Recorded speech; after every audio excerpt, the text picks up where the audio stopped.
So let's start. Number 7. Mm-hmm. Okay. And it says, so let's read the whole text and then go back to this context. How can one train himself to follow these temperaments to the extent that they become permanent feature of his personality? That's the main question, right? So, I mean, you know what to work on, but to make it part of yourself, that's a different level. Okay. He should perform, repeat, and perform the third time. Very simple. The acts which conform with the standards of the middle road temperaments. Okay. So he chooses he knows what is this middle of the road, and he tries to do like over and over again, like adjust himself to that path. He should do this constantly until these acts are easy for him and do not present any difficulty. Then these temperaments will become fixed part of his personality. So you do, and somebody asked me about Nitalas Yadayim in the morning, right? He said, this guy said, sometimes I remember, sometimes I don't remember. So I told him, after sometimes it's going to become your nature. Mm-hmm. You will not get up until you wash your hands, period. So it's like you're still sleeping, but in the middle of the sleep, you know that you need to wash your hands. That's it. Go ahead, yes, go ahead.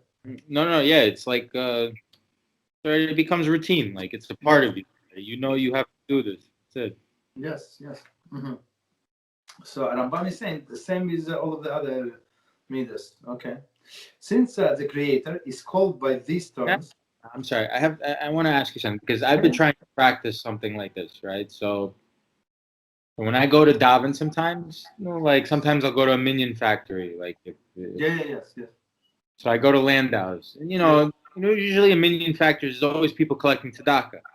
Yes. So when I go there, I'll always give something to the person collecting tzedakah, and then in the shul somebody's going around with the change things, to put quarters in. Yeah. So sometimes I go there and there's 5 people collecting tzedakah, and I give one to one guy, and then another one comes up and asks. Uh-huh. So there were times where I just said I can't do this, and then I was like, you know what? Maybe because it's bothering me to give again, so close after I just gave. Yes. Maybe I just keep giving until it feels kind of okay. Okay.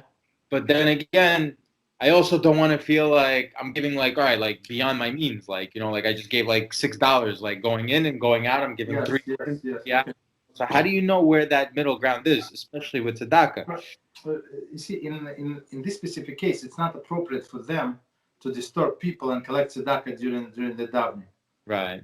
So okay, but what about? I daven in a show where too many people, religious neighborhood. Too many people go in and out, it's unbelievable. Yeah. So I saw what other people do, right? I saw exactly what they do. They would put quarters on dimes, whatever they do, in a little heaps, right? Whatever, Torah, and that's it. So all of these poor people know that this is my portion. So you want to give everybody 50 cents? You do three. They're standing outside the shul.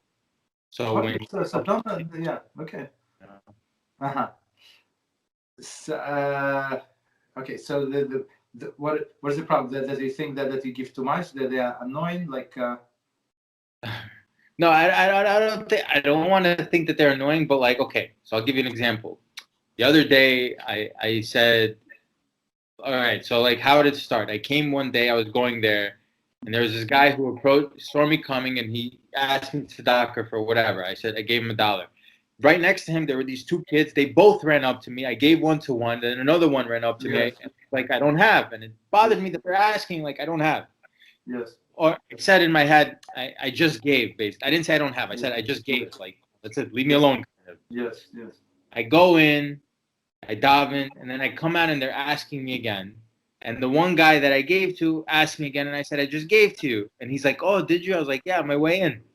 So it bothered me that it bothered me. So then yesterday I said, you know what? I'm going to try to fix this, and I'm just going to give it to whatever. I have there's 4 kids standing outside the shul.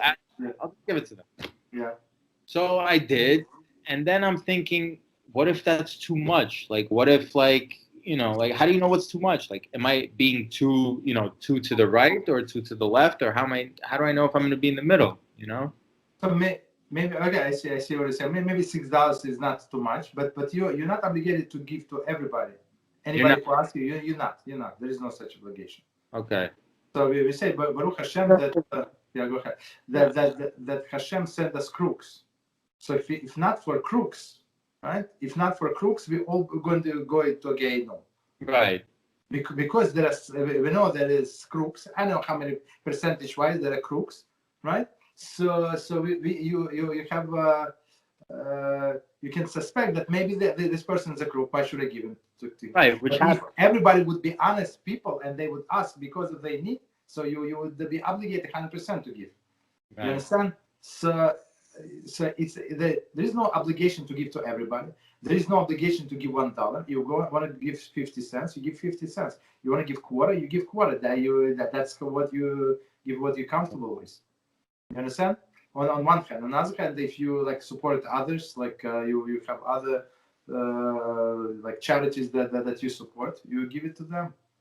So, okay. But you're not obligated. But in that shul that I told you, like I feel like okay, I'm nice. Like you put this you quarter, so you give $5. So they gave me change. He wants $1, but everybody gives 50 cents. So I it's like it's only in the middle of the davening, I'm not talking. Yeah, they did that. It's like so annoying. Just stop. Whatever I'm praying, whatever is on the table, take. If it ruins your money right now, that's it. Yeah. Okay. Yeah. I got. I understand. Okay. So, but yeah, I mean, on one hand, we have to be charitable. On the other hand, they're not. They have no right to ruin your concentration.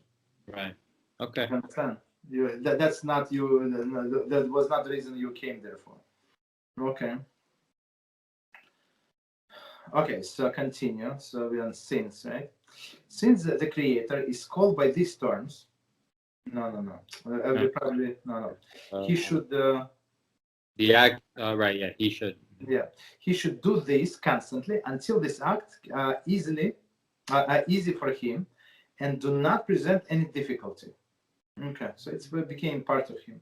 Then these temperaments will become fixed part of his personality. Okay. Since the Creator is called by these terms, and they make up the middle path, which are obligated to follow. We're obligated to follow, and this path is called the path of God. Okay.